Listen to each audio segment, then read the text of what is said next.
السلام عليكم ورحمة الله تعالى وبركاته.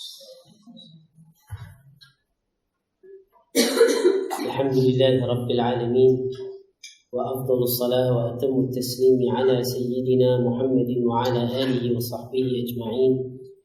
اللهم علمنا ما ينفعنا وانفعنا ربنا بما علمتنا وزدنا من كرمك علما يا أرحم الراحمين.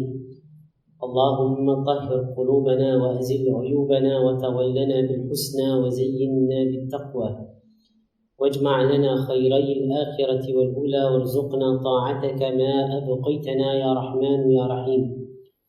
اللهم أخرجنا من ظلمات الوهم وأكرمنا بنور الفهم، وعلمنا بالحلم وزينا بالعلم، واجعلنا من الذين يستمعون القول فيتبعون أحسنه يا ذا الجلال والإكرام. اللهم افتح علينا فتوح العارفين، ووفقنا توفيق الصالحين، واجعلنا من المتقربين إليك على علم وهدى وبصيرة يا فتاح يا عليم. وصل وسلم وبارك على سيدنا محمد وعلى آله وصحبه أجمعين، آمين. Alhamdulillah, by the ni'mah of Allah subhanahu wa ta'ala and His karam and His fadl upon us, we'll continue with the 40 hadith of Imam Nawawi rahimahullah subhanahu wa ta'ala wa nafa'ana bih. We completed in the previous lesson the 18th hadith, so inshallah ta'ala we'll begin with the 19th hadith. Al-Imam Nawawi rahimahullah subhanahu wa ta'ala narrates through an unbroken chain of narration to Abi al-Abbas Abdullah ibn Abbas radiyallahu anhuma قال: كنت خلف النبي صلى الله عليه وسلم يوما فقال: يا غلام إني أعلمك كلمات، احفظ الله يحفظك، احفظ الله تجده تجاهك، إذا سألت فاسأل الله، وإذا استعنت فاستعن بالله، واعلم أن الأمة لو اجتمعت على أن ينفعوك بشيء لم ينفعوك بشيء إلا بشيء قد كتبه الله لك، وإن اجتمعوا على أن يضروك بشيء لم يضروك إلا بشيء قد كتبه الله عليك، رفعت الأقلام وجفت الصحف. رواه الترمذي وقال حسن صحيح. So Imam al-Nawawi rahimahullah ta'ala narrates through an unbroken chain of narration to Ibn Abbas radiyallahu ta'ala anhuma. Abdullah ibn Abbas was born 3 years before the hijrah of the Prophet sallallahu alaihi wasallam, and he was among the fuqaha of the Sahaba radiyallahu ta'ala anhu. Abdullah ibn Abbas is famous. He was one of the mujtahid imams from among the companions of the Prophet sallallahu ta'ala alayhi wasallam. And he was known as Tarjuman al-Quran. He was known as the Tarjuman means translator or explicator. And Ibn Abbas was the chief mufassir from among the companions of the Prophet sallallahu alaihi wasallam. Abdullah ibn Mas'ud radiyallahu anhu used to say that if you ask me about an ayah of the Quran, what does it mean? When was it revealed? For what purpose was it revealed? And what is the implications, I can tell you. But nobody knows the Quran more than Ibn Abbas radiyallahu ta'ala anhu. So he was an authority of tafsir. He is somebody that the Prophet ﷺ made dua for. The Prophet ﷺ made dua for him to become an alim. The Prophet ﷺ used to hold his head and say, Allahumma faqihhu fid deen wa alimhu ta'wil. Oh Allah, give him fiqh of the religion. Give him an understanding of the religion and give him an understanding of ta'wil, the ability to interpret the Quran. And he became both a faqih and a mufassir, somebody with the ability to interpret the Quran. Beyond that, there are many other of the merits of Ibn Abbas radiyallahu ta'ala anhu. Ibn Abbas, when he was born, the Prophet sallallahu alaihi wasallam is the one who recited the adhan and the iqamah in his ears. The adhan in the right and the iqamah in the left. This was done by the Prophet Muhammad sallallahu alaihi wasallam. And he used to be invited. He was one of the young people that used to be invited into the official gatherings of the leaders of the Ummah. Umar ibn Khattab, when he was the Khalifa, used to bring Ibn Abbas to sit in the majlis. And people used to complain. They said, why is this young man here with us? Like, why is this boy in the gathering of the elders? And then Umar, to show them why, Umar would ask one of them. For example, he would say, tell me the meaning of Wal Asr Inna al-Insana lafi khusr. And they would not be able to say what it means. And then he would say to Ibn Abbas, tell me what is the meaning. And he would give insights that none of the elders among the companions knew. And then Umar al-Khattab said, this is why he's here. In other words, the thing that merits his position in the majlis, in the gathering of the elders to make decisions about the ummah, the thing that qualified him was not age. The thing that qualified him was not family. The thing that qualified him was ilm, knowledge. If he's qualified, it doesn't matter his age. And even before that, the Prophet ﷺ used to have him in his gatherings and even give him preference above some of the elders. There's even one incident where the Prophet ﷺ was giving everybody to drink from the leather things that they used to store water and milk in. And it so happened that Ibn Abbas was to the right and Abu Bakr Siddiq radiallahu anhu was to the left. And so the Prophet ﷺ began with his right.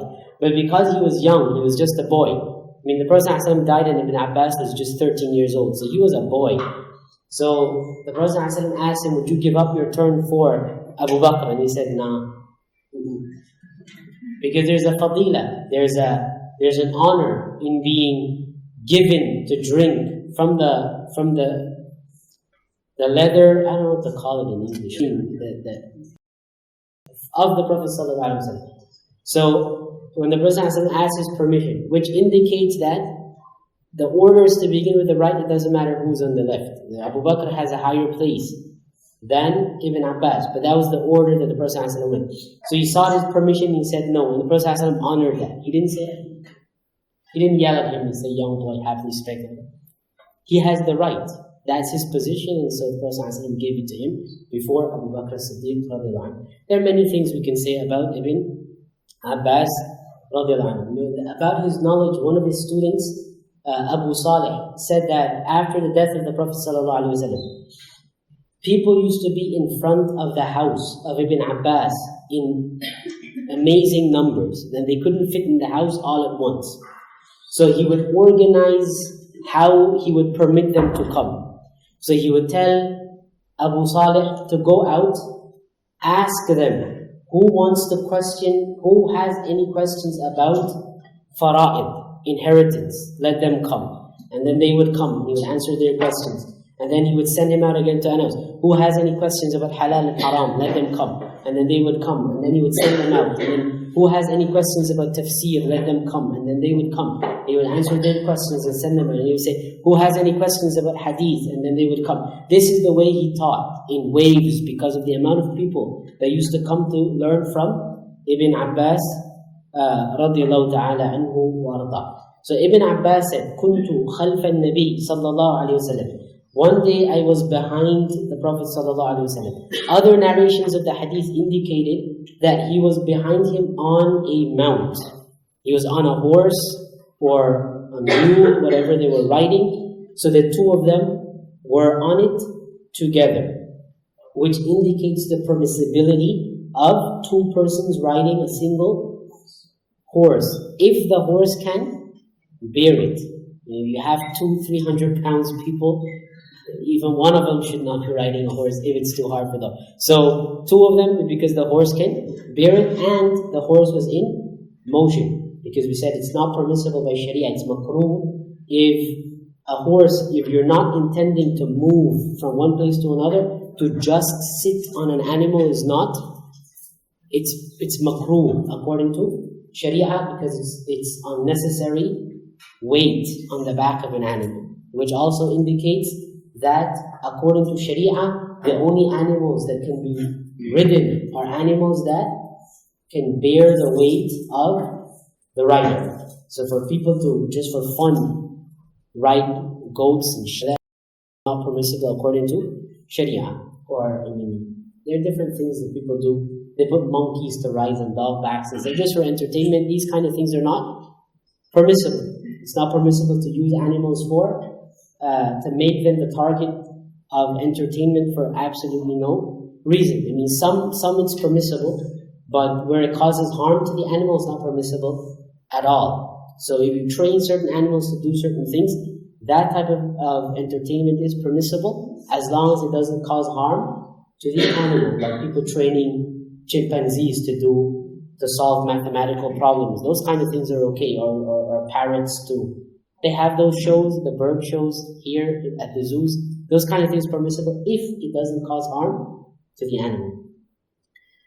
It also indicates the permissibility of two people with their awra covered and not touching one another inappropriately to ride on the same thing. So if somebody says, I have one motorcycle, my friend wants to ride with me, is that permissible? Say, yeah, Ibn Abbas said, I was behind the Prophet ﷺ on a horse. So he said, I was behind him on the horse. And the Prophet ﷺ said, فَقَالَ يَا غُلَامْ إِنِّي أُعَلِّمُكَ كَلِمَاتٍ.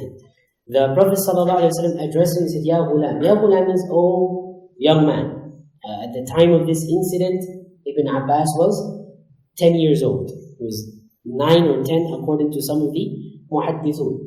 The Prophet ﷺ got his attention. This is an important lesson in the teaching method of the Prophet ﷺ, or more importantly, the attitude that he had as a teacher. And last week we spoke a lot about the attitudes of teacher, and how it's very, very important for teachers to have the best behavior and to behave in a way that is conducive to transformative learning. If you're tired and you're annoyed and you're grumpy and you're that type of person, then consider not being a teacher. That's not a place for you. Find something else where you don't have to interact with people. You don't need patience. Do some woodwork, something else, but don't be a teacher. You're corrupting people. So the Prophet ﷺ, first of all, got his attention. Say, Ya Ghulam. So number one, it shows affection. Ghulam means young man. It is used for slave because the slave boys, it was a custom that people would have the slaves, would have the young ones among them to just be the people they sent to do anything, the do anything slave. So the word became used for that. Ya Ghulam, oh young man. So he got his attention by showing affection. And then he said, Inni u'allimuka kalimati. He wants him to memorize what I'm about to say. He wants him to pay attention. So he got his attention. He didn't just start speaking just like that. And he got his attention in a way that showed affection. And then he said to him, I will teach you kalimat, just means just a few words. If he had said, I want to teach you something, Ibn Abbas might listen. But the fact that he said kalimat, it's not going to be long. Like, listen, I'm going to teach you just a few words. That is more conducive to learning. If somebody knows, it's not going to take, it's like YouTube videos now, that they tell you, don't make it past a minute or two because people are not going to. The moment you click on it and they see 10 minutes, people are, okay, no, it's not worth it. Why? Because people are willing to engage from the beginning if they know it's just going to be, say, look, 1 minute. So teachers should do that. Look, one of the things about teaching is that you don't give more than 6 points. This is something that they teach you now. Max 6. They used to say 7. Now they're saying 6. Because the human mind is not going to absorb more than that. So just tell people, today we're going to cover 6 points. 1, 2, 3, 4, 5, 6. And then that's it. So he told him, Inni u'allimuka kalimatin. I'm going to just teach you a few words. And then he told him, sallallahu alayhi wa sallam, ihfadillah yahfadka. Safeguard Allah. Keep.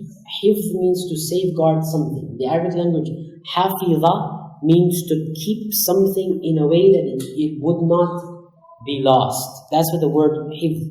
Hafiz al-Quran, the word Hafiz is the agent, linguistically, this is the agent of, the doer of the act of hifz, linguistically. So Hafiza means to keep something. Keep it in a way that it won't be lost. A Hafiz is somebody that keeps something in a way that it won't be lost. So a Hafizul Quran is somebody who keeps the words of the Quran in his mind so that it won't be lost. That's why they're called Al-Hafiz.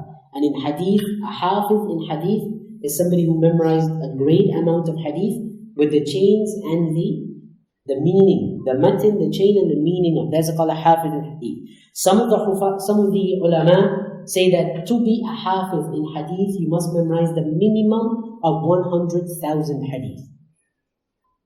This is not the dominant position. The position of Imam As-Subki rahimahullah ta'ala, that to be a Hafiz in Hadith, the Hafiz must memorize at least 100,000 Hadith.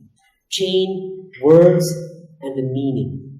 Others say it's not necessary that you 100,000, but you must know a wide amount of Hadith that you become a source.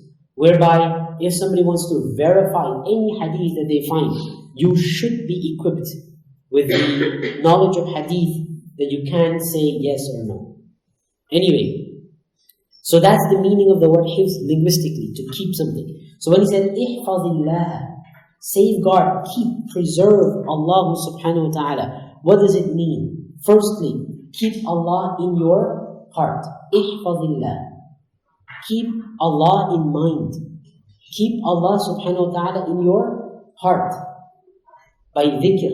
You know that dhikrullah is the consciousness of Allah Azza wa Jal.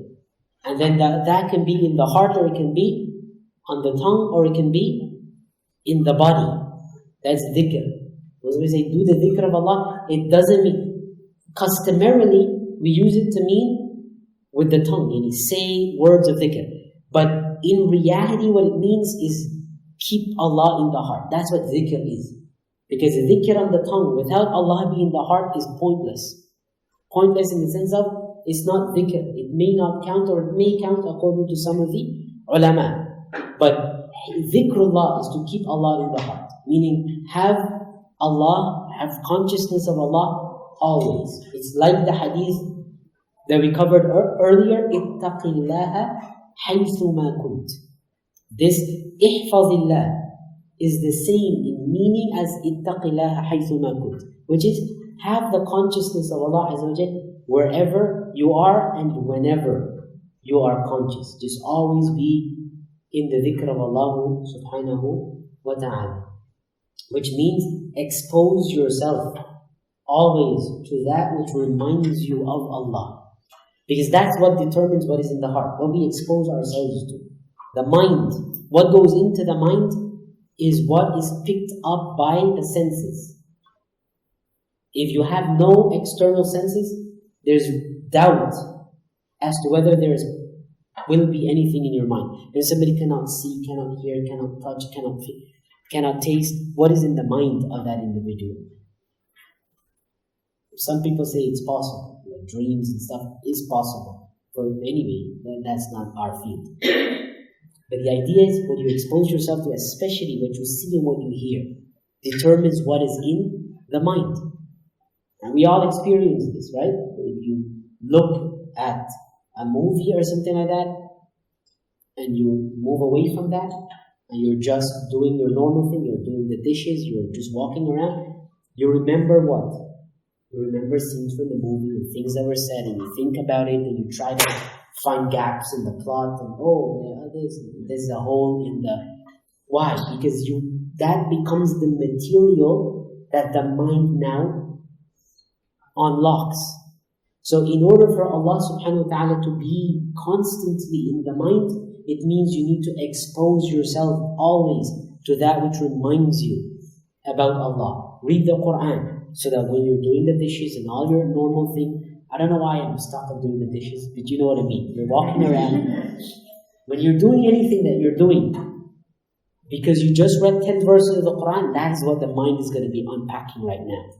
You just listen to a lecture about something, hadith or something, the mind is unpacking that. It's not focused on something else. So have Allah subhanahu wa ta'ala always in your mind. So the Prophet ﷺ told us, ihfazillah. So first we said, ihfazillah, safeguard. Allah means in the heart. It also means on the tongue. Always be in dhikr of Allah Azza wa Jalla. If you're not doing anything, then be in dhikr. Accustom your tongue to always be saying some word of dhikr. La ilaha illallah. It's the best thing to say is La ilaha illallah. Subhanallah walhamdulillah wa la ilaha illallah wallahu akbar wa la hawla wa la quwwata illa billah. The best way is to organize it. Organize your dhikr. So have a certain wird that you say every single day. So that becomes normal for you. When you're driving to work and you're stuck in that morning traffic, best time to get a wird out and just do it. So just if it takes you an hour to get to work, find a wird that takes an hour. So that entire time you're not cursing and yelling at the people cutting you off. You're in dhikr. So accustom, so preserve, keep Allah in your heart, keep Him on your tongue, and keep Him in your body, meaning observe Sharia always. Always in that where your body is not violating the laws of Allah. In other words, make Allah the principle. Allah here meaning the laws of Allah, the Sharia of Allah Azza wa Jal, the principle that dictates the behavior of your body. So that your tongue is only, your eyes are only looking at what is permissible. Your ears are only listening to what is permissible. Your tongue is only saying that which is permissible. Your feet and hands are only being used in that which is permissible. Ihfazillah. So he told Ibn Abbas, I'm going to tell you just a few words, memorize it. First, ihfazillah. Safeguard, keep Allah subhanahu wa ta'ala with you. And then he said, if you do that, yahfazka. Ihfazillah yahfazka. Preserve Allah, safeguard Allah Azza wa Jal in the meaning that we just mentioned, and Allah subhanahu wa ta'ala will safeguard you. Allah will protect you. Allah will keep you. Keep Allah close and Allah will keep you close. Protection here means Allah subhanahu wa ta'ala will dispatch the angels to be with you all the time. Why? Because the angels gravitate towards the people of dhikr. When we, at night, when we look up into the sky at night, outside of the cities, now the lights of the cities spoil our view. But if you're not in a city, you look up, what do you see? You see the stars. And some of them are brighter than others. When the angels look at people, this is what they see. And the people of dhikr shine greater than the people of no dhikr. And so the angels gravitate towards the people that shine.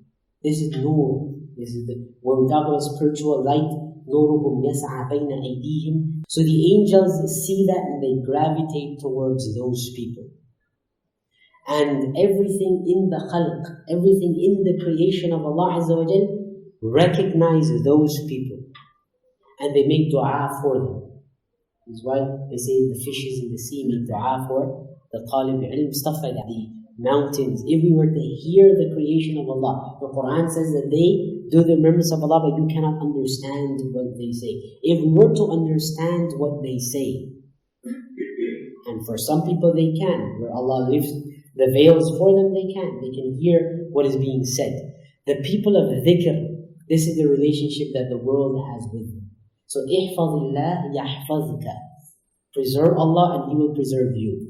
Another meaning of yahfazka, that Allah will safeguard you, is that if you, because of your body, you've used it, everything that Allah gave you, you used it in obedience to Allah, in ibadah to Allah. When you grow old, Allah keep that body, those body parts for you. In other words, your body doesn't fall apart on you as you grow older. There are many stories of it. People like Imam Abu Shuja. Abu Shuja is the famous Shafi'i scholar that wrote the Matan Taqrib. You know that book Shaykh Musa translated, the Ultimate Conspectus. This is written by Imam Abu Shuja. He lived for 140 years. In his old age, no problems. Feet normal, hands normal, eyesight normal, hearing is normal, everything's normal. What happened? They asked him, what happened? What is your secret? Right? He didn't say, oh, I went on this diet and that diet, gluten-free. He didn't say it. He said, when I was young, I used my body only for the sake of Allah. I kept it for Allah and He kept it for me. I kept it for Him when I was young, He kept it for me when I was old. The same thing happened to Imam Abu At-Tayyib. Imam Abu Tayyib Tahir Al-Tabari, rahimahullah, also one of the great Shafi'i fuqaha. Same thing. It does not mean, we don't go around and see old people with problems when you were young, you were sick. It doesn't mean that. It doesn't work that way. But it's the sabab, it's one of the causes for the preservation of Allah. So that's the second meaning. A third meaning of Allah subhanahu wa ta'ala will preserve you is that He will preserve, He will protect you, and He will guide you, and He will provide for you and your family after you. He will protect you, your body, your wealth, and your lineage. Protect means protected from harm, protected from insult, protected from infamy. And this is in Surah Al-Kahf, when Musa alayhi salatu wasalam was traveling with Khidr, you know the whole story. And then one of the things was what? The wall. And under it was what? Some treasure for what purpose? The children. Why? What is mentioned in the Quran? Why? Why did Allah safeguard and order Khidr to rebuild the wall to keep that thing? Kana abuhuma salihah. Not because of the children. He said because their parents were pious people. So Allah preserved that wealth for the children of those people, not because of anything in the children, not because of the piety of the children, but because of the piety of the parents. Allah subhanahu wa ta'ala will preserve the progeny of people of piety. So وَكَانَ أَبُوهُمَا صَالِحًا. That's why Sa'id ibn Musayyib, rahimahullah, Sa'id ibn Musayyib was one of the greatest scholars from the Tabi'un. He was the son-in-law of Abu Hurairah, radiallahu ta'ala anhu. He used to do a lot of good, and the children would say, why are you so extra? And he would say, for you guys are going to benefit. If I do this, you will benefit. And he would tell them the verse of the Quran, وَكَانَ أَبُوهُمَا صَالِحًا. Their father was a pious person. So, ihfazillah, safeguard Allah Azza wa Jalla, preserve Allah subhanahu wa ta'ala in the meaning that we just mentioned, and Allah subhanahu wa ta'ala will preserve you. It also means, keep Allah subhanahu wa ta'ala in your consciousness always in dunya. So, ihfazillah fi dunya, yahfazka fil akhirah. Preserve Allah Azza wa Jalla in your heart, on your tongue, in your body, in the dunya. Yahfazka, and He will keep you safe in the akhirah. In the way you kept Him close in the dunya, He will keep you close in the akhirah, meaning what? You will not be punished in the akhirah. So the Prophet ﷺ told Ibn Abbas, Inni u'allimuka kalimat, I will teach you a few words. Ihfazillah yahfazka. And then he said, Ihfazillah tajidhu tujahaka. He repeated it. Keep Allah Azza wa Jalla, preserve Allah, safeguard Allah in your heart, and you will find Him in front of you. Meaning, you will find Him everywhere. Of course, not Him physically, that goes without saying, because Allah subhanahu wa ta'ala transcends physicality. But it means metaphorically, you would find the help of Allah wherever you are. You would find the companionship of Allah wherever you are. You would find the ease of Allah subhanahu wa ta'ala wherever you are. It doesn't mean that you will not suffer difficulty. It means that you will suffer in a way that others don't. When you look at people of taqwa, it doesn't matter what they're going through, they're always happy, they're always content, they're never complaining. Why? That's an ease that Allah gave to them. It's like, if a weak person, physically, if a weak person look at a strong person carrying a big load, for them, they can't imagine the possibility of that. When you look at the strongman competition, and they fed those big concrete boulders. When we look at that, or at least me, and you guys probably have this friend, when I look, how in the world are you not, how can you carry that? They have the strength. So for them it's nothing. If you're to ask them, how are you carrying that load? Nah, it's easy. So they speak about it as if it's easy. Other people who do not have the strength speak about the same thing as being difficult. Same thing here. Iman, inner strength, strength of the heart that Allah gave you, you can carry a load that other people can't. Some people just, one small thing happens to them. One small thing in the dunya, one small difficulty. Other people, when you listen to their stories, they went through war, they got beat, they had to leave their countries. They lost everything they have. And you say, how are you doing? Alhamdulillah. They smile and say, Alhamdulillah. Ana fi ni'mah. You hear this all the time. You wonder how are the people of Syria reacting to what's happening. You meet some of them, they didn't stop praying. In fact, now they're praying more. First I used to pray as the normal, and I used to pray some sunnah, now I'm praying 1,000 rak'ah a day. It would give you that strength.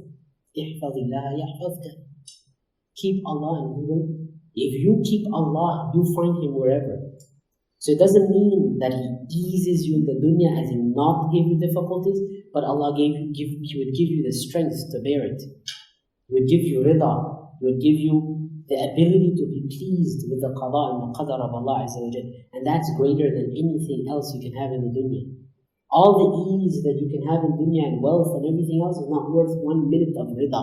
It's not worth 1 minute of taqwa. It's not worth 1 second. 1 sajdah outweighs all of that. So that is the gift of Allah to people who keep Him. So He said, Ihfadillah. Keep Allah subhanahu wa ta'ala close. Yahfadka. Or tajidhu tujahaka. You find Him in front of you. Is a different phrasing of verses of the Quran that communicate the same meaning. Like fadhkurullaha, fadhkuruni adhkurkum. Remember me, I will remember you. Washkuruli wala takfurun. Or awfu bi'ahdi ufi bi'ahdikum. Awfu bi'ahdi, fulfill your end of the bargain to me. Ufi bi'ahdikum. And I will fulfill my end to you. Is the same meaning. ittaqillaha haythuma kunt tajidhu haythuma kunt. Have taqwa wherever you are, and you will find Allah Azza wa Jal wherever you are. So He said, Ihfadillaha yahfadka. Ihfadillah tajidhu tujahaka. Wa idha sa'alta fas'alillah. If you ask, then ask only of Allah subhanahu wa ta'ala. And when He said if you ask, it means if you ask for anything. There are some narrations that said that it was revealed to Musa alayhi salatu wasalam, that, oh Musa, if you want a strap for your sandals, or you want salt for your dough, make dua. Anything, big thing, small thing. إِذَا سَأَلْتَ. The phrasing of the hadith is general. If you ask. It didn't say if you ask for big things. If you ask. If there's any time you need to ask Allah subhanahu wa ta'ala. Anything. Students, one of the things for students is when you read something, sometimes you read something you don't get it. I'm talking about any student of any subject. You read something in a textbook, you don't get it. The teacher explains something, you don't get it. And you're like fighting to get it. If you ask of Allah Azza wa Jalla. Try this. Relax. Stop relying on yourself. Stop relying on your own understanding. Stop relying on your intelligence. Don't rely on your ability to read. Don't rely on anything from you. Just relax in that moment. Relax. Free yourself from everything, including your own intelligence, including your own ability to understand something. Just relax, let go of everything, and then say, oh Allah, cause me to understand this. And then read it the next day. It'll be like magic. It hits you like, oh, إِذَا سَأَلْتَ. If you ask, فَاسْأَلِ Ask Allah Azza wa Jalla for anything. And there are two types of things we ask for. One is that which can only be given by Allah Azza wa Jal. In reality, everything can only be given by Allah subhanahu wa ta'ala. But in the world of appearance, there are certain things where Allah Azza wa Jal made it the normative appearance as if other than Allah can provide. But there are certain things where that's not even the appearance of it. Those things that can only be asked of Allah Azza wa Jal, even in the world of appearance, it is haram to ask other than Allah Azza wa Jal. So things like forgiveness of sins, forgiveness if you harm people, you can ask people. But forgiveness of sins, guidance, entrance into Jannah, these type of things, freedom from punishment in the Akhirah, is haram to ask other than Allah subhanahu wa ta'ala. That's clear.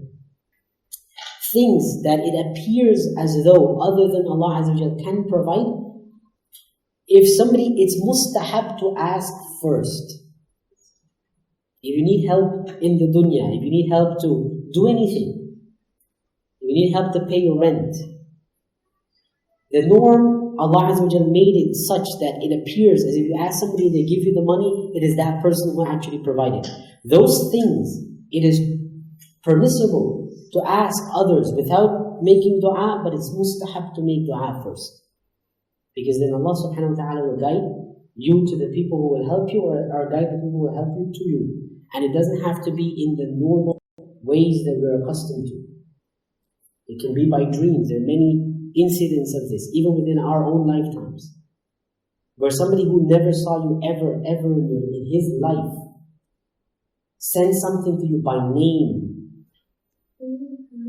writes a letter with your name on it, your name and your address on it, and he knows nobody who knows you, and you've never met this person in your life. And then when you find out about it, the person said, yeah, I had a dream, and an angel or the prophet or somebody in the dream came and told me that this person needs help, do this, and I did it. And it happens. So it doesn't even have to be in a way that's normal. So make dua. He said, إِذَا سَأَلْتَ فَاسْأَلِ اللَّهِ. If you ask, then ask of Allah subhanahu wa ta'ala. وَإِذَا اسْتَعَنْتَ فَاسْتَعِنْ بِاللَّهِ. And if you seek help, so if you ask, the first is ask anything, whether it's for help or otherwise. If you ask of Allah, and if you seek the help of Allah Azza wa Jalla. And the distance between people and Allah subhanahu wa ta'ala is proportionate to the things that they put between them and Allah Azza wa Jalla. It just makes sense. If we rely on things other than Allah, we are putting those things between us and Allah. So our distance from Allah Azza wa Jalla is the distance of the things that we've put between us and Allah Azza wa Jalla. If we become accustomed to relying on money, then money is between us and Allah. If we become accustomed to relying on food, then food is between us and Allah. If we become accustomed to relying on our intelligence, and our intelligence is between us and Allah. If you seek, these are means. The things that Allah created in the world, these are means that are normative. They're not even, in reality, they're not means. They're normative means. That Allah Azza wa Jalla created the world such that water accompanies the quenching of thirst, but the water is created by Allah. The act of drinking is created by Allah. The effect of removing the thirst is created by Allah subhanahu wa ta'ala. The water has no independent power to quench thirst. Fire has no independent power to burn. Solid has no independent power to block. Liquid has no independent power to be penetrated. All of these are normative things, where Allah created it to be the norm, but it doesn't have to be. Allah can change it at any time. Nothing has independent power. Only Allah subhanahu wa ta'ala. So if you're relying on other than Allah Azza wa Jalla, then you're relying on things that are in the same boat like we are. Because everything is makhlooq. Everything is created. And it, with all of its characteristics, are sustained.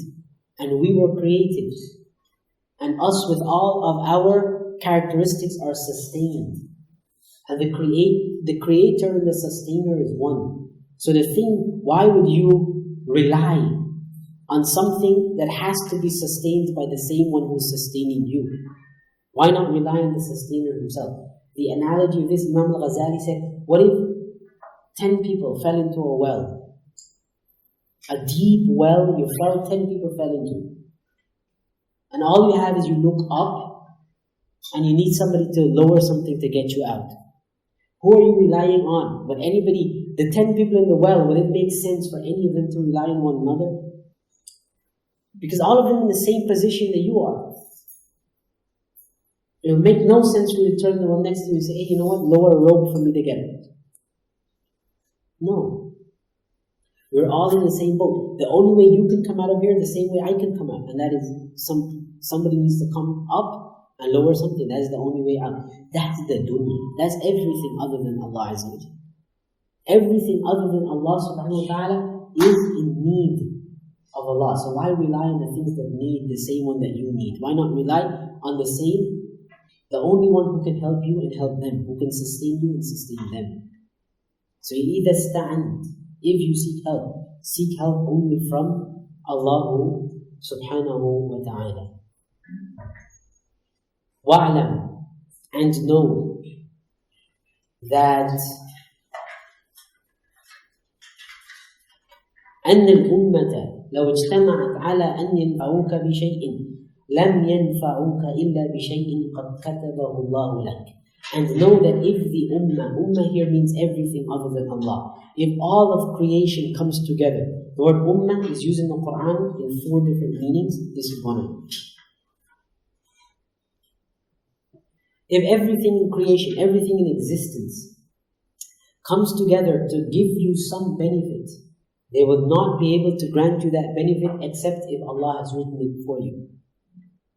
So you say, know this. This is a principle that the Prophet ﷺ is communicating to a young man who is only 10 years old. That look, you're going to go through life. Know that nothing in this dunya is going to happen for you or against you except by the will of Allah Azza wa Jalla. So in other words, have no reliance on anything in the dunya and fear nothing in the dunya. If somebody points a gun at you and he pulls that trigger, that bullet can only pierce if it is the will of Allah to pierce. You need to have confidence in that. If it is meant to happen, it will happen. If it is not meant to happen, it will not happen. A person can shoot you 100 times, it will not pierce your skin, except by the will of Allah Azza wa Jalla. And the opposite. He said, if everything in existence comes together to cause you harm, it will not happen except by something that Allah subhanahu wa ta'ala has written against you.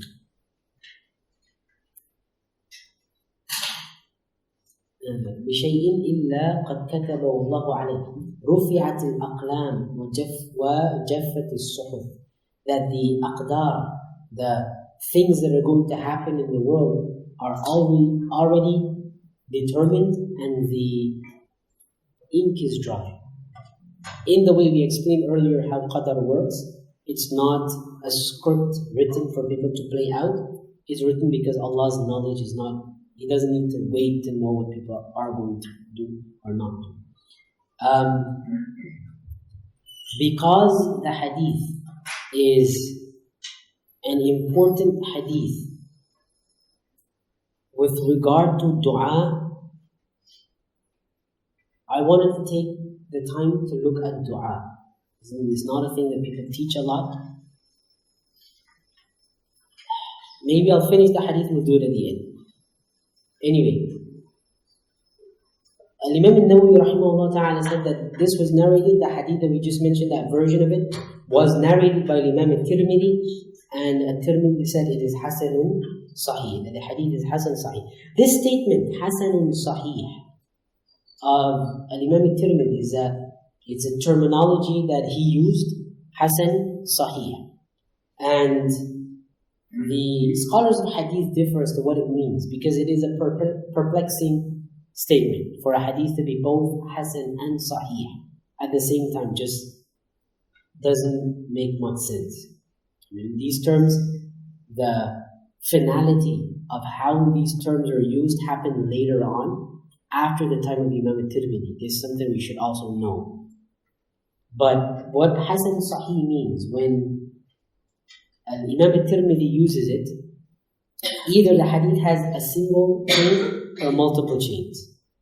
If the hadith has only one chain, and Imam al-Tirmidhi says it is hasanun sahih, what he means is it is hasan and sahih. Means some scholars regard it as being hasan and others regard it as being sahih. And he couldn't give preponderance to one over the other, so he's saying this chain is hasan according to some and sahih according to others. As if it's a single chain. So the hadith, if it's a single chain, then hasanun sahihun means hasanun wa sahihun. It is hasan according to some, and it is sahih according to others. If the hadith has multiple chains, then what he's saying is hasanun wa sahih.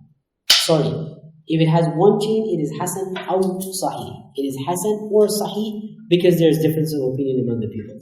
If he says, if there's multiple chains, he's a hasanun sahih, he's saying hasanun wa sahih. Some versions are hasan, some versions are sahih.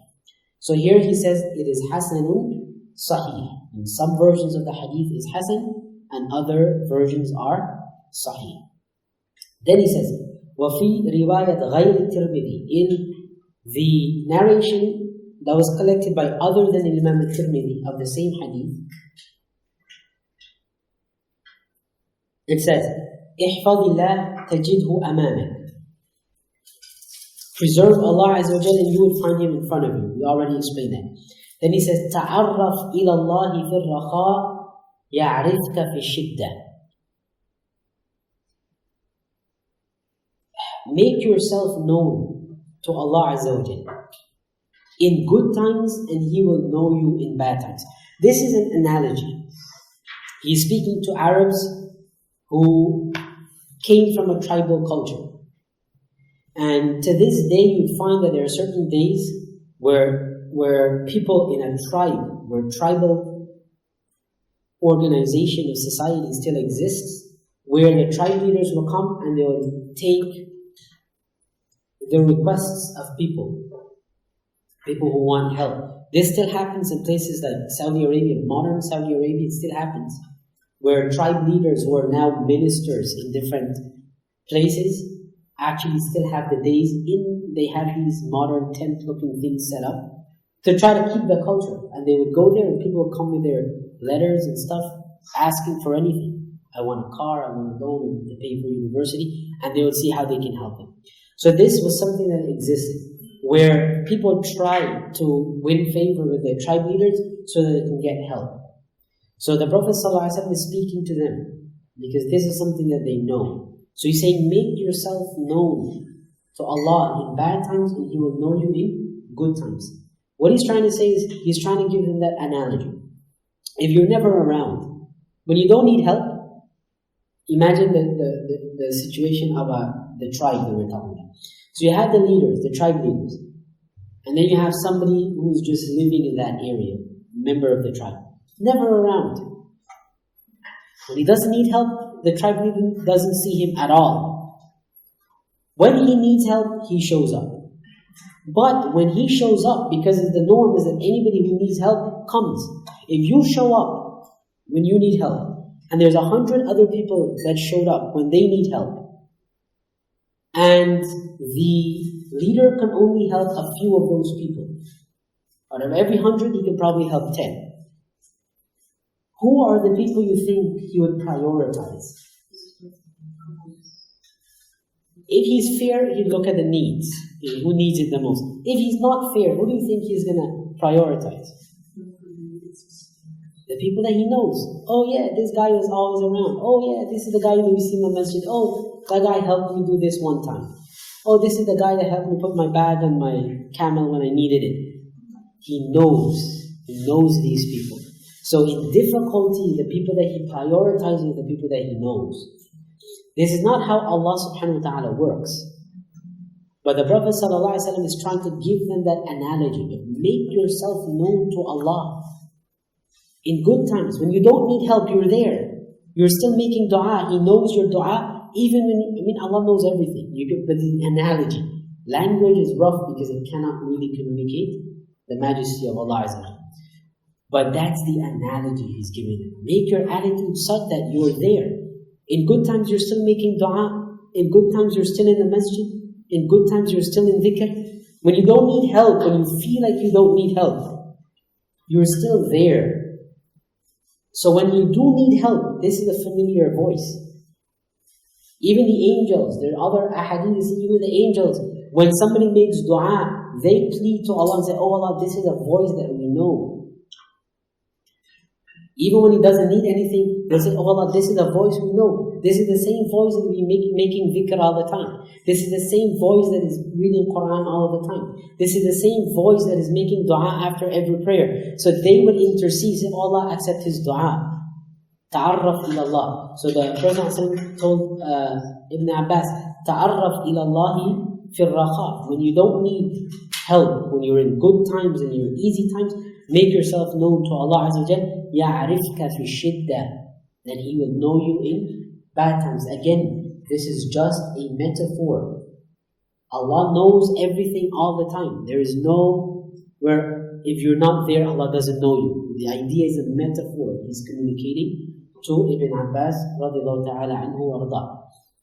And he said, وَعْلَمْ أَنَّ مَا أَخْطَأَكَ لَمْ يَكُنْ لِيُصِيبَكَ. Know that anything that misses you was not meant for you. This is another analogy. It's an arrow. The asabaka here means if an arrow hits the target. So akhta'a means you shot but the arrow didn't hit the target. So what the Prophet ﷺ is telling Ibn Abbas is anything that hit you was meant to hit you. If it passed you, it was not meant to hit you. Because these are arrows. Metaphorically speaking, these are arrows that are coming from Azal. These are things that are arrows that are being shot from pre-eternity, from the knowledge of Allah subhanahu wa ta'ala, from the qadr of Allah Azza wa Jal. It doesn't miss its target. Allah doesn't miss His target. So if something missed you, know that Allah doesn't miss. If it missed you, it's not meant for you. It's aimed somewhere else. So don't feel that, oh, I missed an opportunity in life. No, that was never going to be yours. That wasn't meant for you. If it missed you, it wasn't meant for you. So you applied for your university and you didn't get accepted. I missed that. No, it wasn't meant for you. وَمَا أَصَابَكَ. And anything that hit you was meant for you. Good or bad, if it hit you, it was meant for you. If you got in an accident, that only if I... No. It's going to hit you. If you try to escape that, if you go out of space, it's going to hit you. If it's meant for you, it's going to hit you. If you're supposed to be in a car accident, and you decide, I'm going to go on Mars because I don't want to be hit by a car is going to make its way to Mars, is going to hit you. What is meant for you is going to hit you. What was not meant for you is not going to hit you. Anything. So he's telling Ibn Abbas, if it missed you, it was not meant for you. وَمَا أَصَابَكَ لَمْ يَكُنْ لِيُخْطِئَكَ. And whatever hit you was never going to pass by you. Because these arrows are being shot by the analogies. The arrows are being shot by Allah subhanahu wa ta'ala, and He does not miss His target. وَعْلَمْ. And know أَنَّ النَّصْرَ مَعَ الصَّبْرِ. That help comes through patience. النَّصْرَ مَعَ الصَّبْرِ. The help of Allah Azza wa Jal comes to those who have patience. Those who wait. Why? Hikmah of Allah Azza wa Jal. Because sometimes in difficulty you gain more than you gain if you didn't have those difficulties. There are many people, if you listen to successful people who've been through a lot before they attain whatever success they attain. And again, success here is used loosely. But they believe that they had some success. And they went through difficulty. They asked him, did you prefer it? if you reached what you've reached without the difficulties, they say no. Because I would not be who I am without those difficulties. There's a statement, might be corny to a lot of people, but it's a thing they say, we grow through what we go through. We grow through what we go through. If you are not, it's like iron, it's shaped by heat. Diamonds are made from pressure. All of these are corny statements, but they actually have great meaning. Without pressure, you don't have a diamond. Without heat, you cannot shape an iron. These are things, you have to go through that burn before you can, and that's not a Bernie Sanders plug. You have to go through some burn before you can become something. Nobody can say, oh, I'm a good person if it's never tested. I'm a patient person, never tested. How do you know? So you have to go through that. So nasr comes through sabr. The other meaning that some of the ulama say is that once we go through difficulty and we're able to show rida, that we can accept that this is the qadr of Allah, that through it we can still maintain ibadah. In whatever the circumstances, we can still maintain ibadah. We can still believe in Allah Azza wa Jalla. When your faith is tested and you still maintain belief, not only belief, you still maintain ibadah. Not only ibadah, but strict adherence to sharia. Not only that, you go beyond sabr and you accept that this is the qadr of Allah Azza wa Jalla. Say, oh Allah, if this is what you will for me, then I accept it. Then you've become more qualified for the help of Allah subhanahu wa ta'ala. You become more the people of Allah subhanahu wa ta'ala. And so you become closer to Allah Azza wa Jalla. And the closer you become to Allah, the more qualified you are for the help of Allah subhanahu wa ta'ala.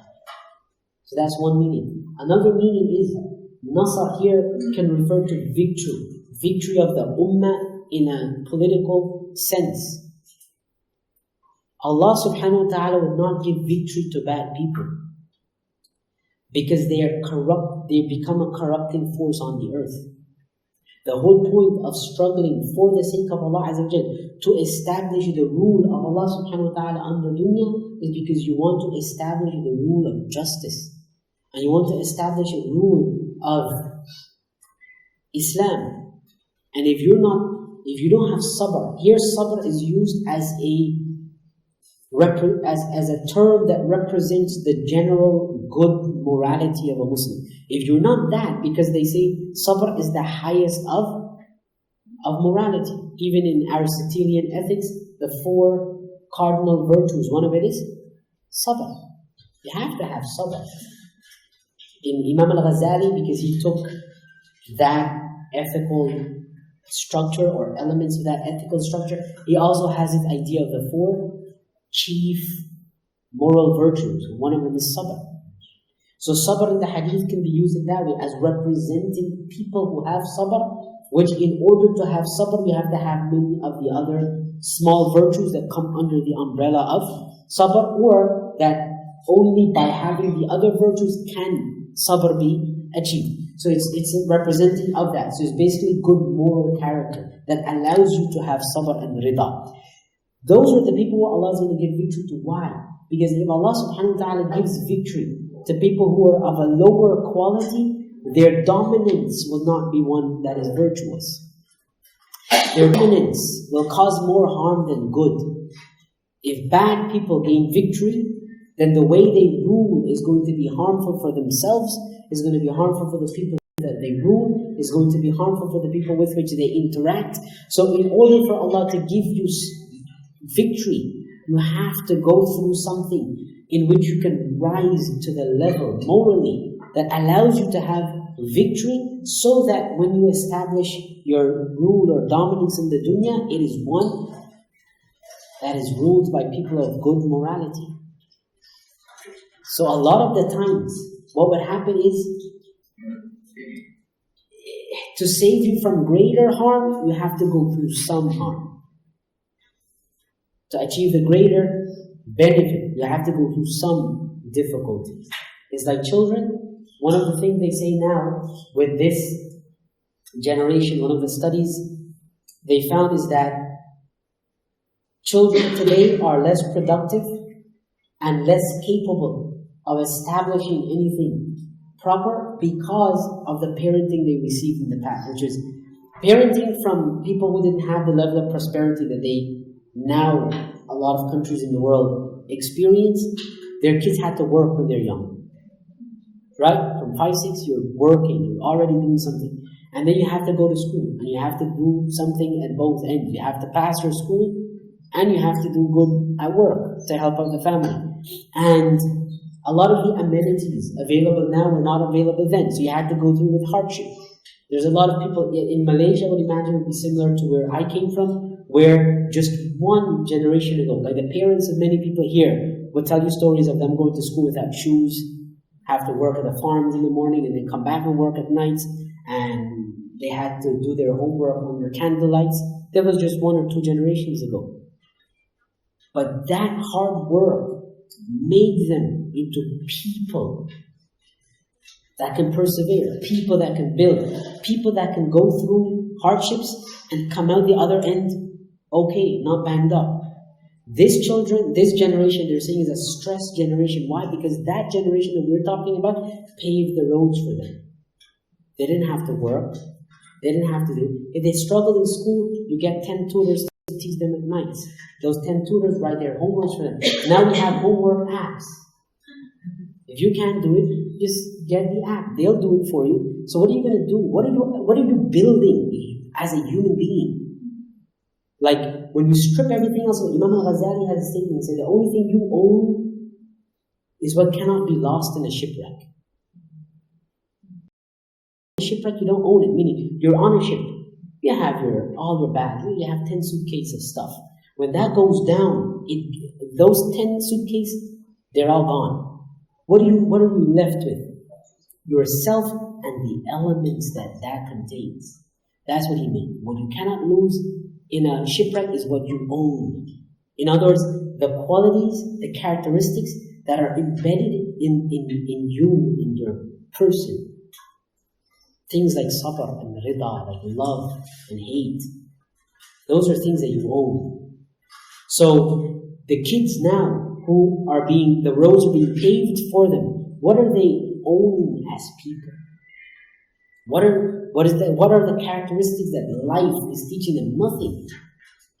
So because of that, they cannot endure anything. There's no endurance because they never had to endure. If the Wi-Fi goes out for an hour, they freak out. They can't endure that. That they can't endure. Right? They can't. If when their parents tell them stories of power outages was normal. In developing countries, power outages were normal, right? You might even be announced on TV 10 hours a day. It's like, how do you? They can't imagine 5 minutes without electricity. Why? We're not blaming them. I'm just saying this is what happens to the human being. So you have to go through something to grow, to become a human being, to develop some human characteristics that will help you in life.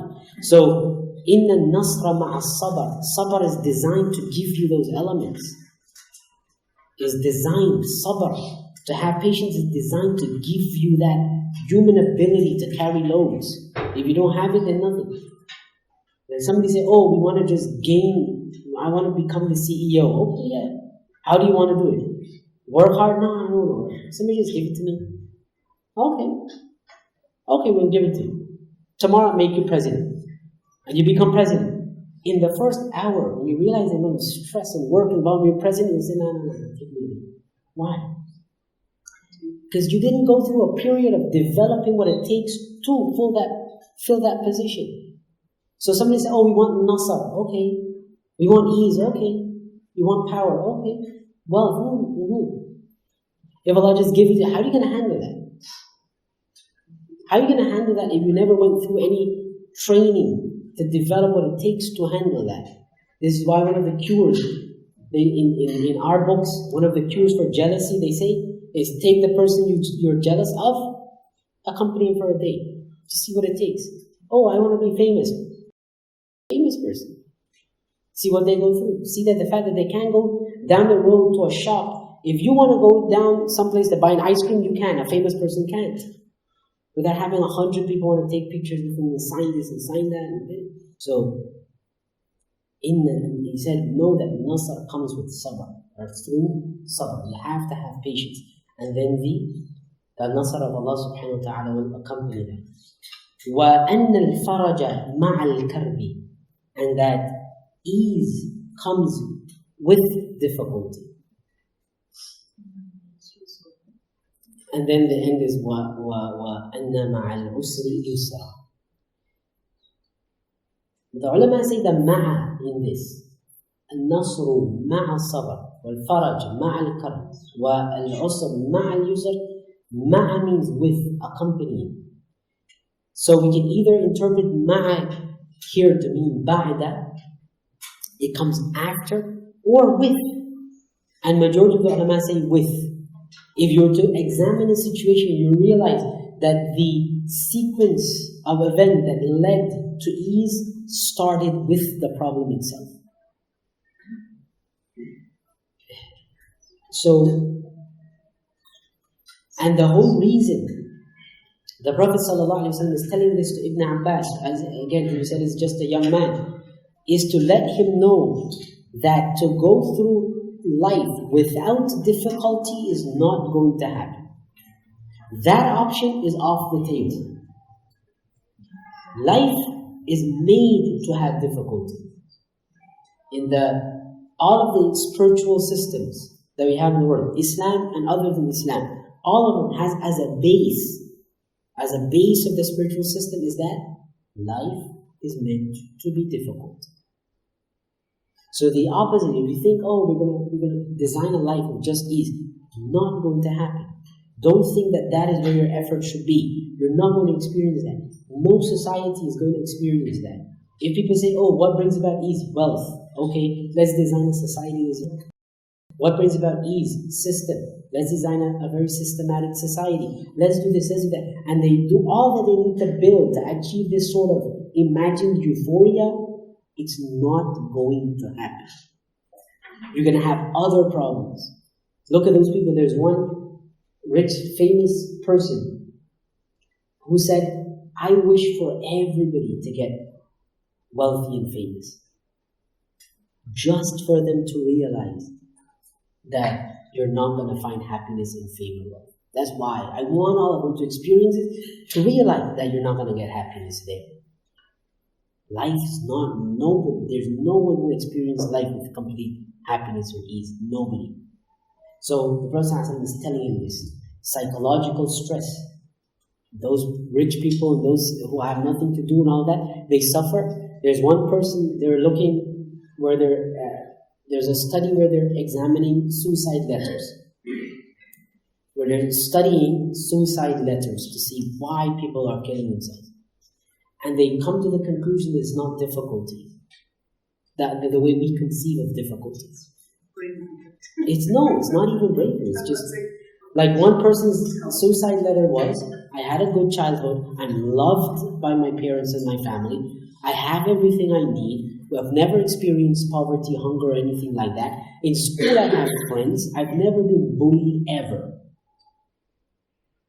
And then the letter ended by saying, so whoever is reading this will not understand my decision to take my life, but I can't take life anymore. That's it. That's why I killed myself. Just, I can't take it anymore. So you'll think, well, why?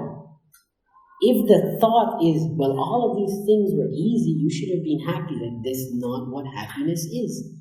So life will not give you a road where everything is cool and dandy and everybody's happy. It's not going to happen. So the Prophet is telling him, life will be difficult. That's the nature of this world. And the reason it's designed for that is because we're not meant to stay here. If here was cool, we'd have no desire to go back to the akhirah. One Ibn al-Imad, rahimahullah ta'ala, somebody asked him, why is it that life is difficult for good people, for pious people? And he said, because Allah wants them to want to go back more. Man ahabba liqa' Allah, ahabba Allahu liqa'ah. The hadith. The The Prophet said, whoever loves to go back to Allah, to meet Allah, Allah loves to meet them. وَمَنْ كَرِهَ لِقَاءَ اللَّهِ كَرِهَ اللَّهُ لِقَاءَهُ. And whoever hates to meet Allah, Allah hates to meet him. So if the pious people are the people who want to go back to Allah, why should Allah make their dunya comfortable? If your dunya is comfortable, Al-Hasan al-Basri, rahimahullah ta'ala, somebody asked him, why is it that people fear death? He said, because it's normal. It's normal to hate. It's normal for people not to want to leave what they've built to go to that which they've. So why do people hate to die? He said, because we spend so much time building your dunya that you make it comfortable and you're destroying your akhirah. It's normal not to want to leave something that you've built and go to something that you've destroyed. So Allah Azza wa Jal makes, this is why the hadith says, نَحْنُ مَعَاشِرَ الْأَنْبِيَاءَ أَشَدُّ النَّاسِ بَلَاءً. That we, the prophets, are the people with the most difficulties. ثُمَّ الصَّالِحُونَ. Then the pious. ثُمَّ فَأَمْثَلَهُمْ فَأَمْثَلَهُمْ. And then it goes down in degrees based on piety. The more pious you are, the more difficult. Why? Because Allah Azza wa Jal wants to cut you off so that you have that desire to go back to Him. So dunya is not going to be easy. And the Prophet ﷺ is already knowing that this is a young man he made dua for. He's a young man he made dua for knowledge. He made dua for him to be pious. He called the adhan in his ears. He was among the Sahaba. The Prophet ﷺ knew that this is going to be a man of piety. So from young he's telling, if you're going to be pious, life is going to be difficult for you. How do you deal with that? Just know that nasra ma'a sabr, wal faraj ma'a al-karb, wal usr ma'a al-yusr. Know that there's victory in sabr, and that there's faraj in karb, there is ease in difficulty, and that there's ease in hardship. The ease that Allah, some of the ulama say that the ease in hardship is the things that you develop. Rida, closeness with Allah Azza wa Jalla, that's an ease. Because the more difficult Allah makes it for people of piety, the closer they come to Allah subhanahu wa ta'ala, the more they make dua, the more they pray, the more they obey the sharia. And that is the ease. Why? Because it translates into ease in the akhirah. The people of Jannah, the Prophet said, the people of Jannah, the people of the lowest Jannah, the lowest place, the lowest stage in Jannah, when they will come to Jannah and they will see the gates of Jannah, the gates of the lowest place in Jannah, an angel will say to them, have you ever suffered in the dunya? And they'll say, no, never. Just the gates of Jannah. Because when they see, if this is the end, then none of that really matters. Is it really hard to suffer through that? We will do it for dunya. Look at those TV shows. Look at Survivor. The Survivor's still on. I'm so old with my references. People ate bug for $100,000. Lie in a box and have it filled with cockroaches and rats for $100,000. That's it. If they win the money, was it worth it? Oh, 100% was it. Akhirah. Ease in the akhirah. When you see hell and you see heaven, and you say, oh, you suffered all of that for this, was it worth it? Oh, worth it, 1,000%. Worth it. So, inna ma'al usri yusra. Inna ma'al usri al-dunya yusra al-akhirah. With the difficulties of dunya comes the ease of the akhirah. I wanted to cover dua. When I say look at dua, I wanted to look at the conditions of dua, ahkam of dua, certain things about dua, because it's not a thing usually taught. And this hadith is encouraging dua a lot. We can start today, and we'll continue in the next session, inshallah.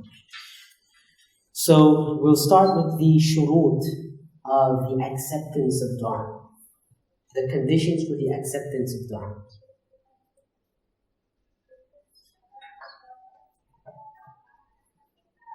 Not validity, not the validity. These are not conditions for the validity of dua. These are conditions for the acceptance of dua.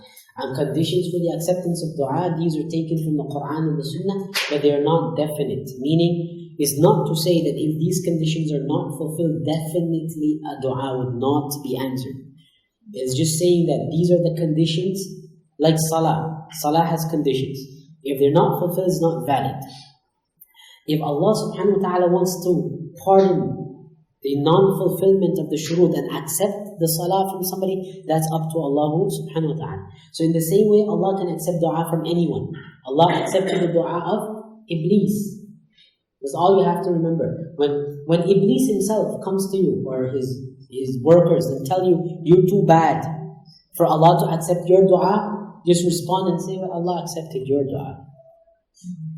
Anytime you have chronic whispering, that man, I'm so bad for Allah to accept, just respond, say, hey bro, Allah accepted your dua. Relax.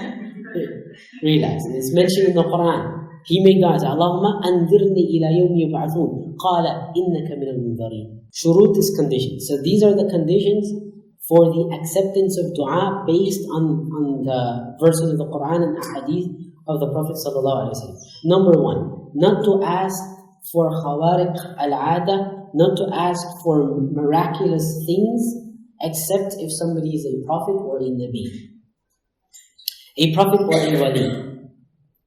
So don't ask, oh Allah, allow me to be in two places at once. He said, no. Oh Allah, cause me to cure the blind. These type of things. These are miracles. So if you're a prophet, you can. If you're a wali, you can. And this brings in the question of, can a wali know he's a wali? This is a difference of opinion among the ulama. Can a wali of Allah know that he's a wali?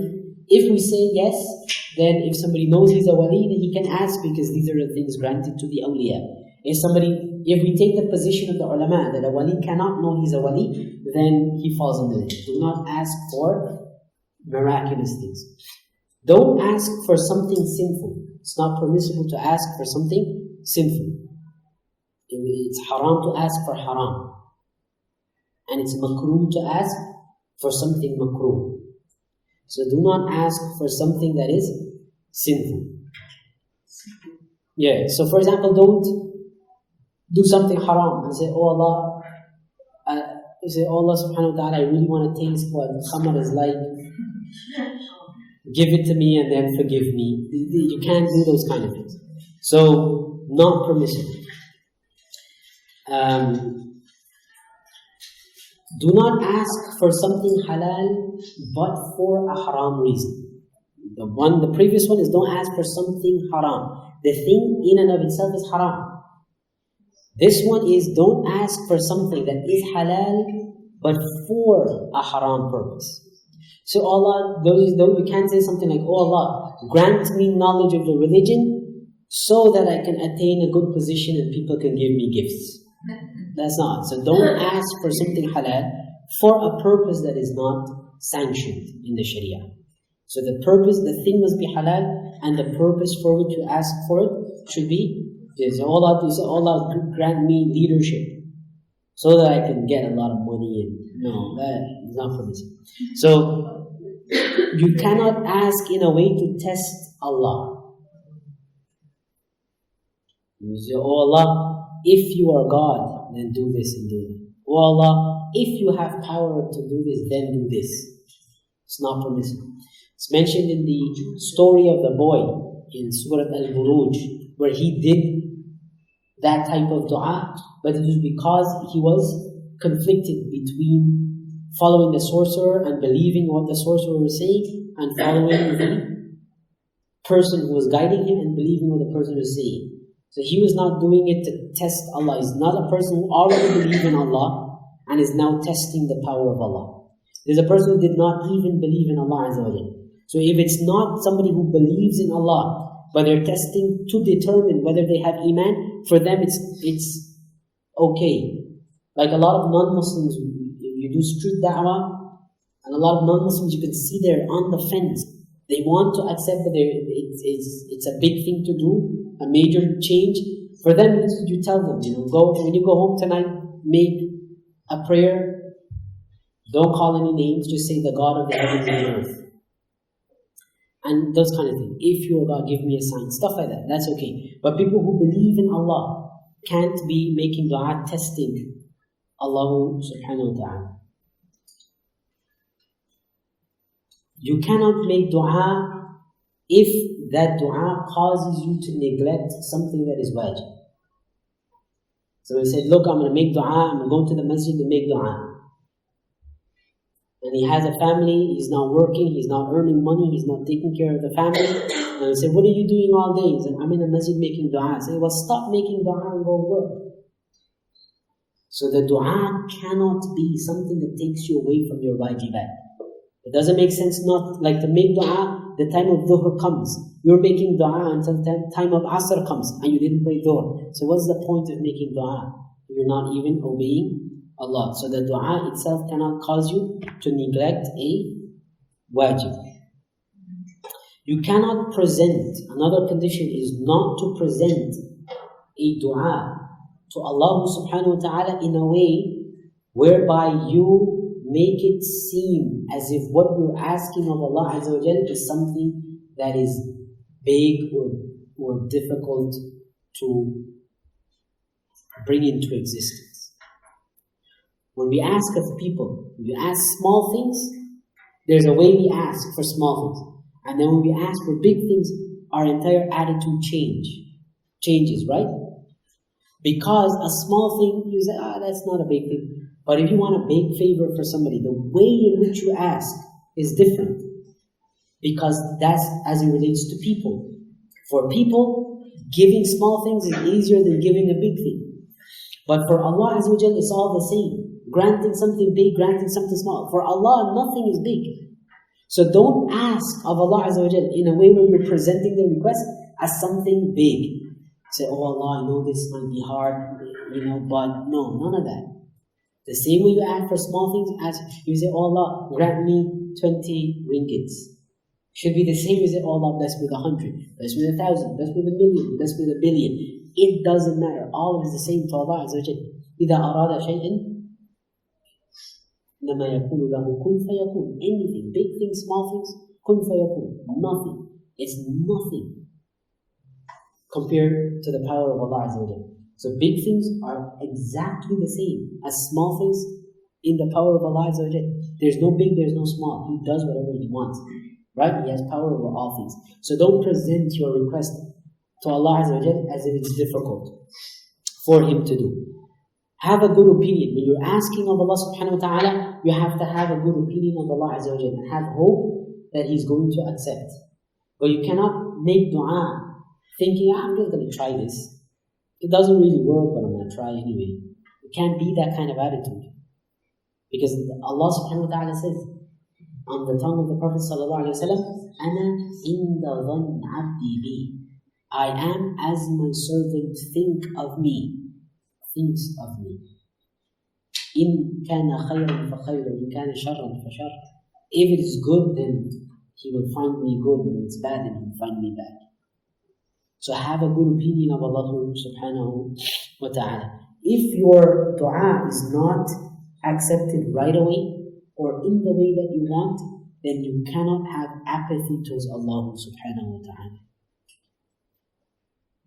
Because dua, they say, is accepted, but in three ways. Either you get exactly what you want in the dunya when you want it, or it's delayed in the dunya, or it's in the akhirah, or you're given an equivalent rewards in the akhirah.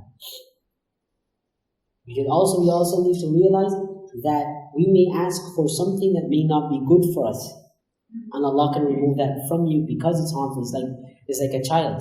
If a child asks a parent, give me only chocolate, I only want chocolate, breakfast, lunch, dinner, always just chocolate, give me. They don't know the harm of that. They don't know what it causes to the body. The parent will be irresponsible, lack some level of intelligence to say, okay, yeah, your request is granted. So some things we ask for may appear to us as being good, but it's not good. What Allah Azza wa Jal does is does not give it to you because it's harmful, but because you ask, He gives you an equivalent in the akhirah. It's translated to something in the akhirah. So dua is always accepted because Allah says, "Ud'uni astajib lakum." Make dua, I will accept it. So we know He does accept it. So this is how it is. So if it's not given right away or in the way that we want, you cannot show apathy towards Allah subhanahu wa ta'ala. Another condition is to know the meaning of the words that you are saying. Otherwise, it's not dua. It's not dua if you don't know what it means. You memorize dua from books, or you read the du'as that you find in books and you have no clue what it's saying, then are you really asking? You don't even know what you're asking. So, know what you're asking for. The next condition, not to say anything that is considered anything that is not considered good, you cannot make it in your dua. You cannot use bad language if it's not considered good adab with people, much less Allah subhanahu wa ta'ala. So your language cannot be the language that indicates bad adab or something sayyid. Even if what you're asking for, even if it's not, it might be halal, but it's not considered proper to say, redesign the language in a way that's proper. So, I want to give examples, but I don't want to make it uncomfortable either. Anyway. So, the other one is to call unto Allah subhanahu wa ta'ala with His names or in a way that shows praise, not the opposite. In other words, we cannot make dua using a language that indicates the lack of praise for Allah subhanahu wa ta'ala. And then the last condition mentioned by the ulama is to know that when you are making dua, that Allah subhanahu wa ta'ala can and is the only one who can grant you anything.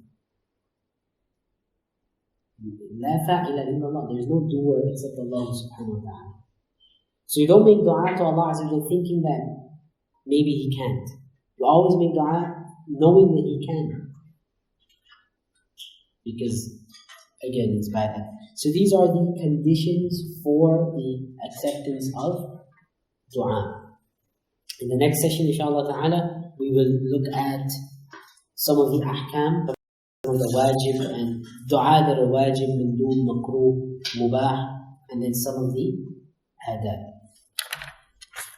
هذا وصلى الله على سيدنا محمد وعلى آله وصحبه أجمعين والحمد لله رب العالمين.